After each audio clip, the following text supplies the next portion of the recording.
사람이 이제 입고 있는 옷은 단순히 몸을 가린 것만이 아닙니다. 또 멋을 부린 것만이 아닙니다. 옷은 그 사람의 신분을 증명하는 증명서 역할을 합니다. 또 더 나아가서 그 사람의 기능과 위치도 우리에게 알려주고 있습니다. 예를 들면 국방의 의무를 다하기 위해서 군인들은 군복을 입습니다. 철책선에 군복을 입고 보초를 씁니다. 그런데 만일 민간인이 보초를 쓴다면 그거 허용되겠어요? 민간인은 부대장이 인가 없이는 출입조차 할 수가 없습니다. 이 민간인 평상복을 입고 철책선에 도저히 들어갈 수 없는데 어떻게 거기서 경계 근무에 임할 수 있겠습니까? 그래도 군복을 입고 국가로부터 위임받은 사명을 감당하는 군인들만 그 철책선 근무를 할 수가 있는 거죠.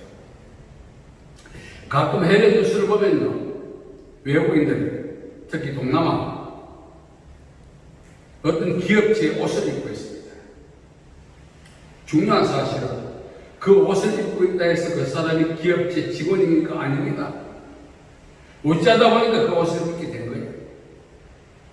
중요한 것은 실제로 그 옷을 입은 사람이 기업체 직원이 맞다고 했을 때 그의 언행은 당사자뿐만 아니라 그가 옷을 입고 있는 그 소속된 기업체의 이미지와 깊은 연관이 있습니다. 해외에 있는 제3국에 있는 분들이 어쩌다 입는 옷하고 또 파견받은 직원이 입고 있는 옷, 분명히 소속이 다릅니다. 또 그들의 언행과 기능이 회사에 미치는 영향력이 있다는 사실이죠.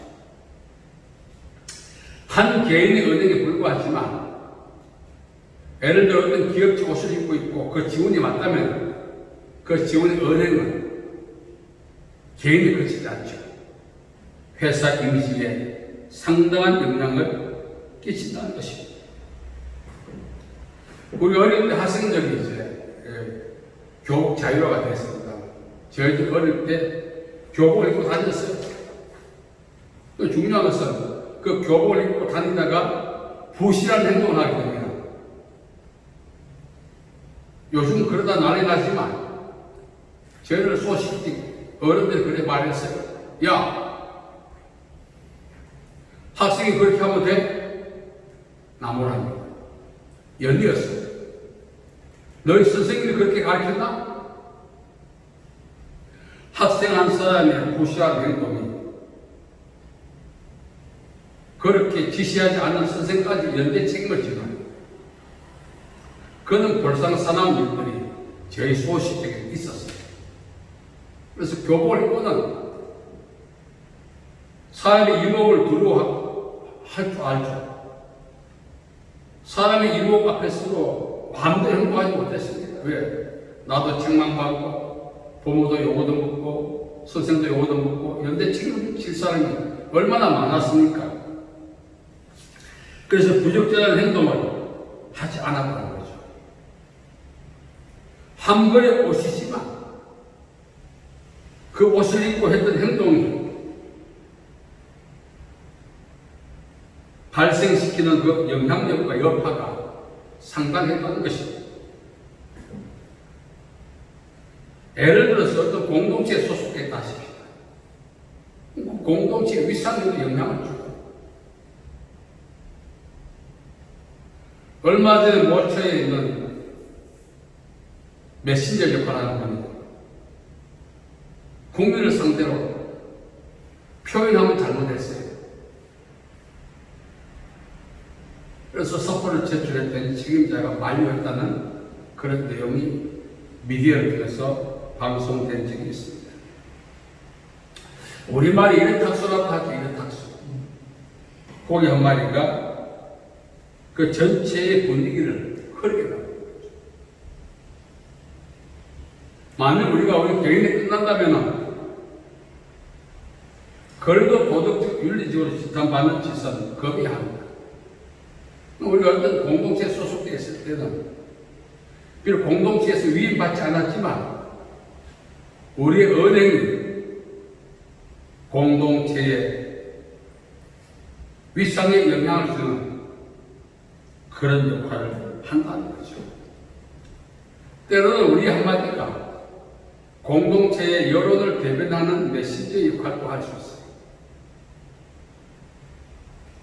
중요하다는 사실. 요즘 사회적 이슈 중에 하나가 개인정보에 대한 보상을 정부가 법화하죠. 그런데 몰카가 지금 얼마나 많이 일어납니까? 사회 지도층, 때로는 법 쪽에 있는 분들이 몰카를 통해서 정말 비난을 받은 적이 있습니다. 그 한 사람이 몰카지만 그가 소속된 공동체 전체가 지탄을 하는, 매도당하는 그런 위기를 만들기도 했다는 것입니다. 그래서 우리 한 사람이 끼치는 영향력이 크다는 거죠. 나 한 사람이라 할지라도 윤리적, 도덕적으로 균형을 잡아야 합니다. 어떤 공동체에 소속되어 있다면 공동체를 염두에 둘 필요가 있다는 사실. 자, 우리는 그리스도인이라고 합니다. 그리스도인.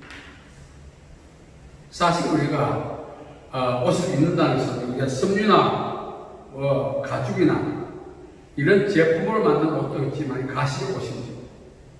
비가식의 옷이 있죠. 그것이 신분과 위치입니다. 우리는 그리스도인입니다. 바울은 로마서 13장 14절에 그리스도로 옷 입으라 했습니다. 자, 그러면 우리 하나의 행동이 교회의 정서를 대변할 수 있고 교회의 여론을 대변할 수 있고 교회의 가치에 영향을 끼칠 수가 있는 것입니다. 그래서 바울은 말하지 않습니까? 내가 장성한 사람이 되었으나 어린아이를 버렸다. 우리가 예수 끝나면은 교회를 생각하게 되고 하나님의 영광을 생각하게 됩니다. 조심합니다. 한계가 와요. 그 한계 때문에 자신도 지탄받고 교회도 지탄받고 하나님의 영광도 가리게 되는 것입니다. 오늘 말씀을 보면 우리는 그리스도의 편이다. 가장 적절한 표현이 대변이에요. 교회의 대변이에요. 예수 그리스도의 대변이에요. 그렇게 표현해도 과언은 아닙니다. 방금 말씀드렸지 않습니까? 학생의 그 부적절한 행동. 너 부모가 누구냐? 선생님이 그렇게 가르쳤느냐? 연대 책임을 지는 사람이 얼마나 많은지 몰라요. 그 한 사람만 나무라면 되는데.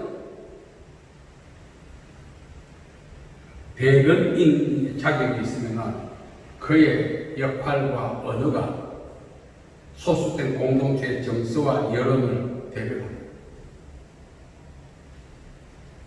잘못된 대변은 당사자의 역할 기능도 중지가 되겠지만 그가 소속된 단체, 공동체의 위상에 영향을 준다는 사실. 우리가 살아가면서 내 팔 내가 한다. 자유를 긍정해서 마음대로 살고. 그러나 우리가 개인적 삶에서도 그렇게 살아서 안 되겠지만 그리스도인, 예수 그리스도의 대변인 역할을 해야 된다면 그래 살 수 없는 거죠. 오늘 많은 분들이 적당하게 살아갑니다. 사실 이 의식이 중요하거든요. 내 신분이 뭐냐, 내 위치가 뭐냐, 내 기능이 무엇이냐. 이 의식하고 사는 것이 중요한데 그런 의식이 없습니다. 너희는 세상의 소음이나 빛이다 할 때 그 소음과 빛의 그 상태만 좋아하지 기능은 좋아하지 않습니다. 바닷물 염도가 한 3% 정도 된다고 합니다. 그것이 녹았을 때 짜다는 특징은 우리에게 제시하지 않습니다. 현재 한국 교회는 뭐 1000만 기독교인이라고 그렇게 자부심을 갖고 있습니다만, 자, 그렇다면 4천만 계산하고 25%의 소금이 한국 사회에 있는데 기독교적인 특징이 전혀 없습니다. 그 이유는 하나입니다. 소금이 녹기를 거부하거나 가짜거든요. 염도 3%의 바닷물이 짠데 25%면 어떻게 되겠어요? 빌프레드라고 하는 경제학자가 이야기했어요. 한 사회나 국가가 움직이는데 100%다 세금 안 내도 된다는 것입니다. 그분이 추산하기로 3.5% 정도의 세금만 납부한다면 어떤 공동체가 움직여 간다는 것입니다. 지금 우리나라 어떻습니까? 채무가 얼마나 많아? 왜 채무가 발생할까? 3.5%가 없기 때문에 그런 것입니다. 케네디 대통령이 그렇게 말했지 않습니까? 국가가 국민을 위하여 무엇을 해줄 것인가 기대하지 말고 국민이 국가를 위해서 무엇을 할 것인가 생각하라. 원리 있는 말이죠. 하나님이 나를 위해서 무엇을 해줄 것인가 공상 떨면서 기도할 것이 아니라 내가 하나님을 위해서 무엇을 할 것인가 한번 생각하고 살자는 거죠.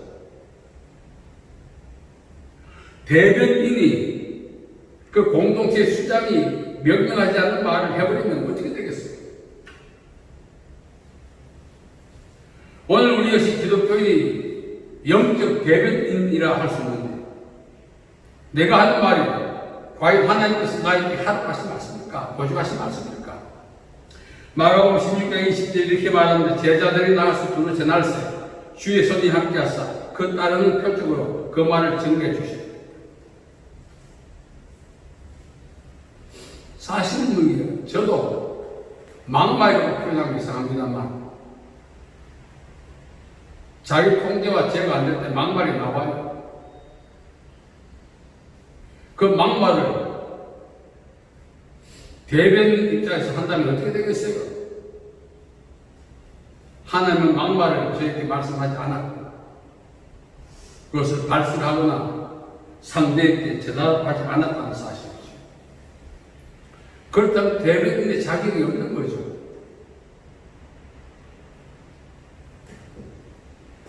진정으로 우리가 요즘은 이제 문자를 보냅니다만 과거에는 편지를 써요. 어떤 엽서도 보내기도 하고 편지를 보면 상대방의 감정과 생각과 모든 것을 우리를 향한 그 모든 것을 편지에 다 담겨 있지 않습니까? 때는 편지 보고 울기도 하죠. 만나서 대화하면 되겠죠. 당시에는 이 SNS가 발달되지 않았기 때문에 할 수 있는 통신이 바로 편지였거든요. 자, 오늘 우리가 이제 사랑합니다. 립서비스. 그 말 한마디가 떨리고 받는 사람이 감격해야 합니다. 떨리고 감격이 없어요. 주고받는데. 단순한 일사치레에 불과하지 않습니까? 이러한 시대에 정말 우리가 대변인 역할을 제대로 해야 되는 거죠. 우리의 말을 통해서 하나님의 음성을 듣게 하고 우리의 말을 통해서 하나님의 감정을 읽게 하고 그게 쉽지 않습니다. 저는 이제 가끔 사람들이 목사님 기도 좀 해주세요. 왜요? 자신들을 향한 하나님의 뜻을 좀 알고 싶대요. 성경에 기록되어 있지 않습니까? 그리고 기도하면 하나님의 감동 감화를 통해서 역사하십니다. 자기들은 뭐 수준이 낮으니까 기도해달래요. 똑같은 사람이 뭐 되겠어요? 중요한 사실은 하나님의 뜻을 알고도 액면 그것을 수용하지 않습니다. 취사 선택합니다. 마음에 들지 않으면 버려요. 그런 상태에서 어떻게 하나님의 뜻을 알기를 원합니까? 오늘 성경 말씀은 그리스도의 피입니다. 저도 이제 인생을 돌아보면서 오늘까지 살아가면서 수많은 사람 만납니다. 제가 전해준 기도 내용을 가지고 하나님의 뜻을 알고 받아들일 사람이 없지 않아 있었어요. 그러나 대부분 버리더라고요. 왜? 아니다는 거예요. 그 아닌 기준이 뭡니까? 자기 마음에 안 듭니까? 그 내용이 불쾌합니다. 하나님의 말씀은 찌르는 채찍 같다 그랬어요. 홍가위와 관절과 골수를 찌르려 쪼갠다 그랬어요. 하나님의 말씀이 우리를 기분 좋게 만드는 그런 마약 같은 항정신 그런 약품이 아니에요.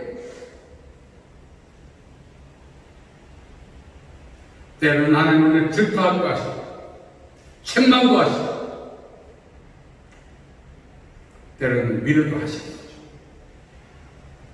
그래서 하나님의 말씀이 우리에게 전달될 때 우리 감정 상태보다 하나님의 말씀 안에는 교훈과 책망과 바르게 함과 어로 교육하기 유익함이 찌르는 채찍 같고 홍과인과 관절을 찌르는 골수를 찌르는 쪼갠다. 하나님의 말씀의 특성에 대한 이해가 없어요.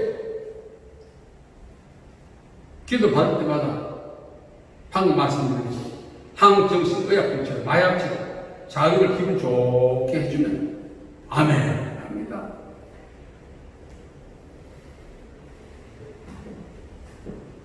성경을 통해서 하나님이 말씀하지 않습니까?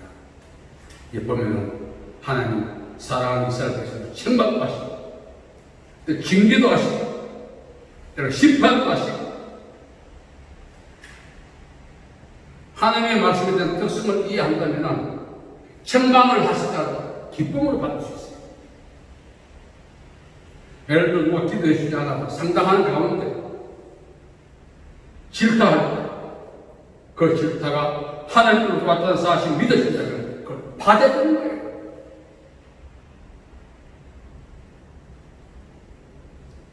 그만큼 하나님의 메시지에 대한 존경심이 없다는 거죠. 물론 전하는 자도 마찬가지예요. 제가 전에 말씀드렸죠. 서울에 있는 목사님과 황담요로 가는 문경에 갔는데 그 사장님이 우리를 대접한다고 그 근처에 보신탕집에 데려갔어요. 그때 보신탕도 없어서 삼계탕을 주더라고요. 그 전복도 넣고 산양산삼도 넣고 최고로 좋게 해주더라고요. 그런데 같이 간 목사님 한 번 안 먹어요. 왜? 기분 나빴어. 왜 기분 나빴을까요? 서빙하는 주인이 옷을 더 간증하게 해야 되는데 그 비싸고 귀한 음식 갖고 오면서 메리아스 하나만 그것도 땀에 젖어 노랗게 해가지고 에어컨 바람이 겨드랑이 찔만 나니 그러니까 이 목사님 기분 나빠가지고 당장 가져가라고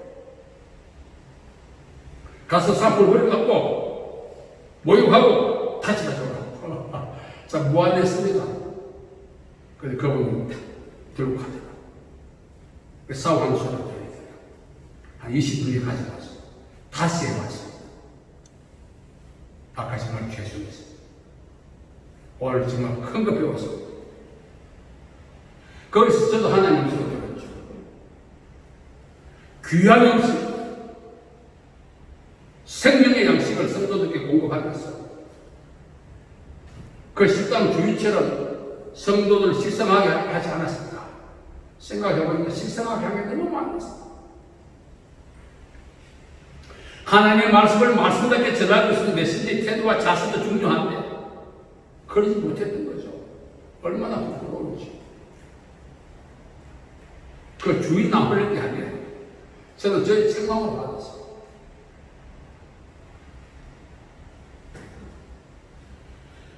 육신을 건강하게 하는 음식도 간증하게 해야 기분 좋게 먹고 있습니다. 그런데 영혼을 살리는 그 양식을 전하면서 식상한 태도를 하면 되겠어요. 사실 오늘날 성도들이 하나님의 말씀을 전하는 자의 태도 때문에 식상할 수 있다는 사실. 성도들은 나무랄 게 아니더라고요.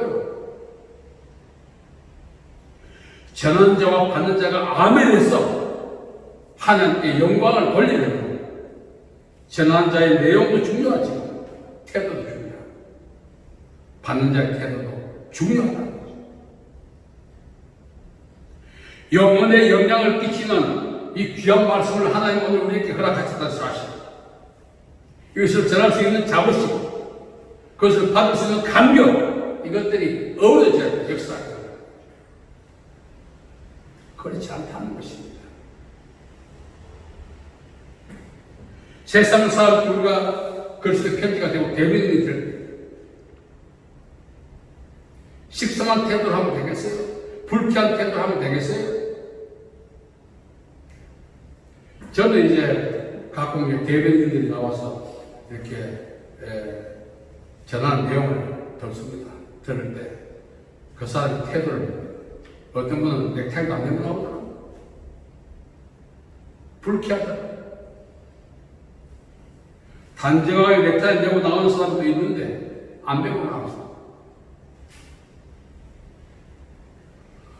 대변인이 자기가 전하는 그 공동체 수장의 말을 우습게 이긴다는 뜻 아니겠어요?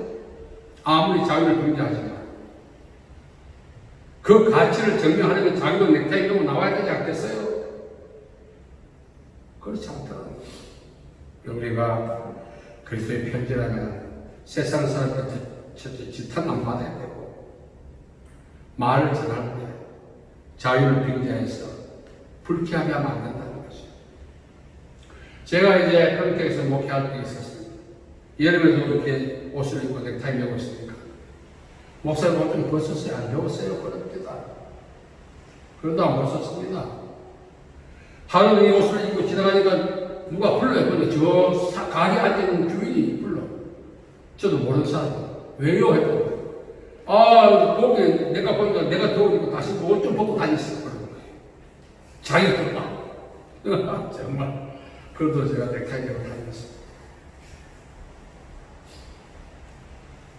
그거 아직도 생각이 나요.